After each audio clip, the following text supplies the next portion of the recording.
Bonjour à toutes, bonjour à tous et bienvenue ici à Vivatech. Cette année, pour sa 4e édition, la conférence a vu grand. 100 000 visiteurs, 56 000 mètres carrés, 9 000 startups et des stars de la tech comme s'il en pleuvait. Jack Ma, thank you, thank you, thank you. Great.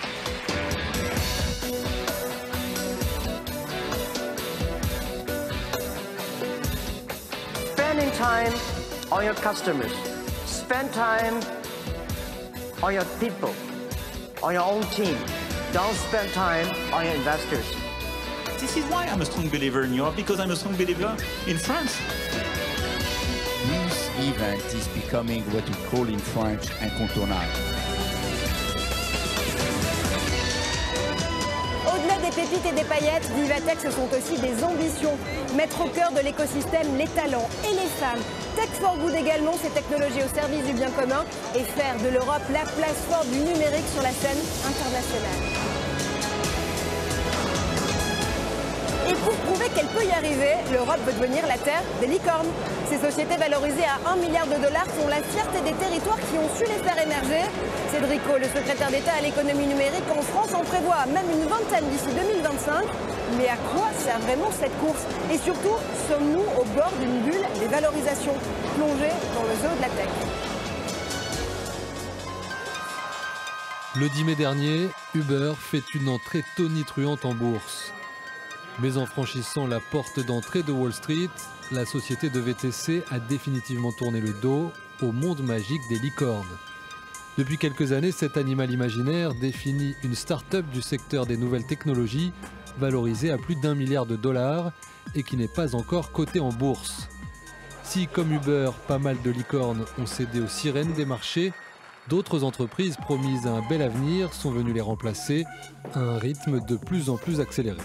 Du fait des taux d'intérêt faibles, les investisseurs s'intéressent de plus en plus à ce qu'on appelle le marché du private equity. Donc investir directement dans les entreprises pour pouvoir valoriser cet argent.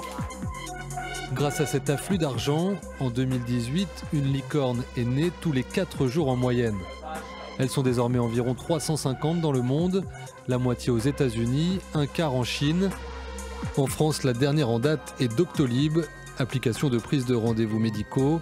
Elle rejoint le site de musique en streaming Deezer, la société de clouding OVH et le leader du covoiturage Blablacar. Alors en France, on compte 4 licornes. Aux États-Unis, on en a 169. Donc ça fait une petite différence. Donc je pense que de toute manière, c'est bien de viser haut et de faire en sorte qu'on ait de plus en plus de grandes sociétés du digital qui deviennent très internationales. Le nouveau secrétaire d'État au numérique, Cédric O, espère lui de 20 à 30 licornes françaises d'ici l'année prochaine. Des licornes qui peuvent se transformer en minotaures, nouvelle appellation pour les entreprises qui lèvent 1 milliard de dollars en un seul tour de table. Une ruée vers les jeunes pousses de l'économie numérique qui rappelle la bulle Internet du début des années 2000. Il y a certaines boîtes qui ont montré une certaine capacité de gagner des parts de marché. Donc l'investisseur considère que cette boîte va gagner de l'argent. Et donc on va la surpayer. D'où les difficultés rencontrées par certaines de ces sociétés au moment de leur introduction en bourse, comme le montrent les premiers pas de l'action Uber qui avait perdu 5% dès le 2e jour, ou l'histoire d'une licorne qui découvre la dure réalité du marché.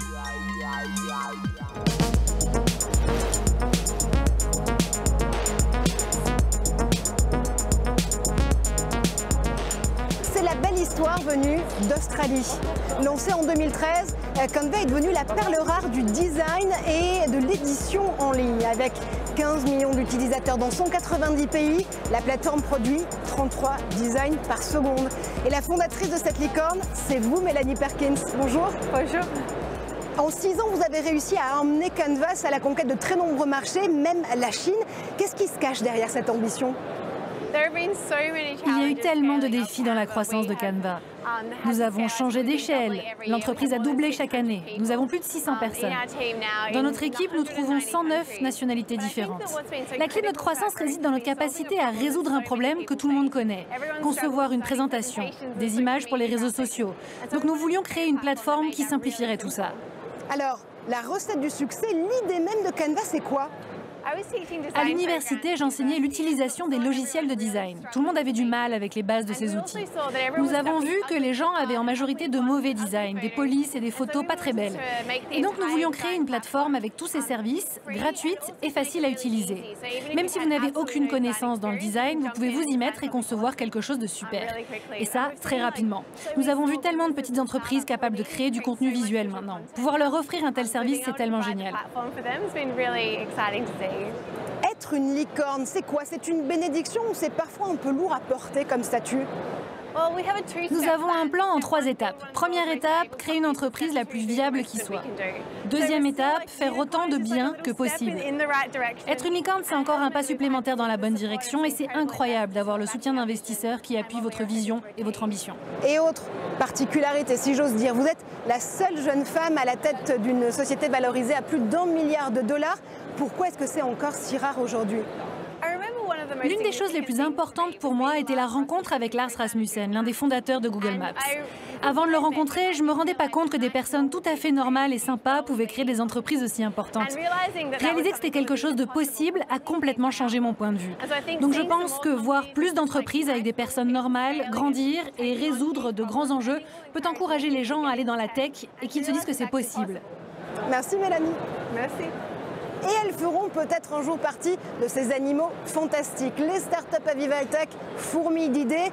Guillaume Gralet du magazine Le Point est allé à leur rencontre pour tester le meilleur d'entre elles.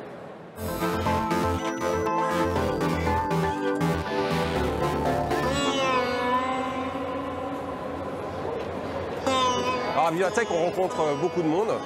Des robots, mais également des inventeurs, des découvreurs et des porteurs de projets. On marche beaucoup. Et puis parfois on a juste envie de se reposer. Et ça tombe bien parce qu'il y a une start-up française, une start-up qui vient de Lyon qui s'appelle Cap6 Robotics, qui a mis au point un robot masseur. C'est effectivement un robot qui va vous proposer de vous détendre. En réalité, on s'appuie sur énormément de technologies puisque lorsque vous allez vous allonger sur la table, eh bien, vous avez une caméra en 3D qui va regarder votre corps et qui va vous proposer un parcours personnalisé d'une vingtaine de minutes. En réalité, ce parcours il va également s'appuyer sur une puissance de calcul d'un ordinateur qui est juste ici. Cet ordinateur, il a un processeur Intel, une carte graphique Nvidia, et il va actualiser toutes les 10 millisecondes ce parcours. Ce que je trouve assez intéressant, c'est qu'en fait, même lorsque vous êtes allongé, vous allez pouvoir régler l'intensité du massage. Et il y a une petite sécurité, c'est-à-dire qu'il ne peut pas y avoir une force de plus de 12 kg qui s'exerce sur votre dos. Bref, vous pouvez même arrêter le massage lorsque vous en avez un peu marre ou le reprendre. Vous restez vraiment maître de cette détente. Allez, on essaye ?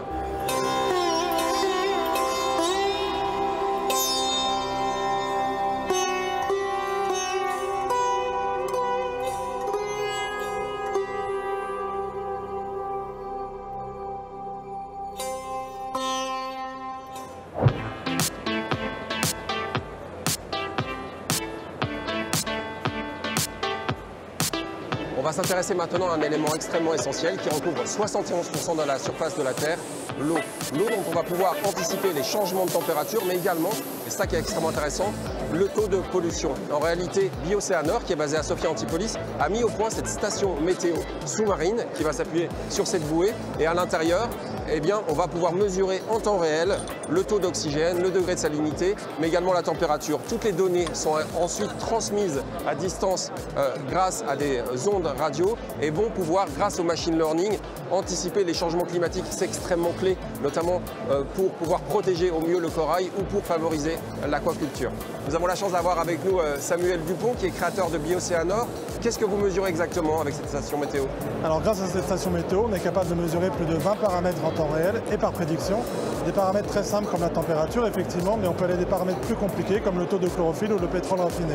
À l'avenir, d'ailleurs, Bioceanor mesurera même le pourcentage de microplastique dans l'océan.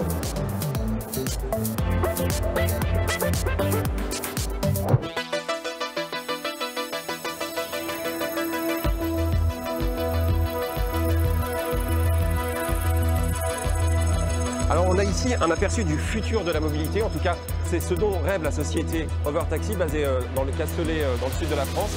Le futur de la mobilité, c'est quoi? C'est à travers une application, pouvoir utiliser n'importe quel moyen de transport. Alors ça peut être une trottinette, une voiture, mais également ce type d'engin, à mi-chemin entre un hélicoptère et un drone, qui s'appelle Whisper. Whisper, comme son nom l'indique, c'est un appareil qui va être extrêmement silencieux parce qu'il va s'appuyer sur l'énergie électrique et qui veut également être sûr. Sûr parce qu'il va s'appuyer sur 8 moteurs totalement indépendants les uns des autres. Quand il y en a un qui tombe en panne, les autres vont prendre le relais. Et il y a bien sûr un parachute à l'intérieur. Alors, on est aujourd'hui qu'au stade des essais. L'idée, ça serait d'avoir un appareil qui volera à partir de 2021, qui sera capable d'aller à 100 km/h pendant une demi-heure et d'avoir des tarifs comparables à ceux des taxis, tout en étant 80% plus rapide. À vous, Marjorie. Et c'est la fin de cette émission. Merci à vous de nous avoir suivis. On se retrouve comme toutes les semaines sur tous les réseaux sociaux avec le hashtag Tech24 à la fin de vos messages.